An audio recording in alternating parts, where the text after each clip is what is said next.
یک شبی مجنون نمازش را شکست، بی وضو در کوچه لیلا نشست. عشق آن شب مستش کرده بود، فارغ از جام الستش کرده بود. سجده‌ای زد بر لب درگاه او، پر ز لیلا شد دل پر آه او. گفت یا رب از چه خارم کرده ای؟ بر صلیب عشق دارم کرده ای. جام لیلا را به دستم داده ای و اندر این بازی شکستم داده ای. نیشتر عشقش به جانم میزنی، دردم از لیلاست آنم میزنی.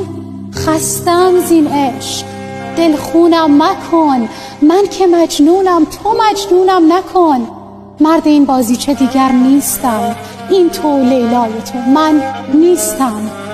گفت ای دیوان لیلایت منم، گفت ای دیوان لیلایت منم، در رگ پنهان و پیدایت منم. سالها با جور لیلا ساختی، من کنارت بودم و نشناختی.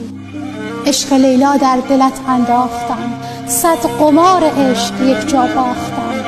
کردمت آواره صحرا نشد، گفتم عاقل می‌شوی اما نشد. سوختم در حسرت یک یاربت، غیر لیلا بر نیامد از لبت.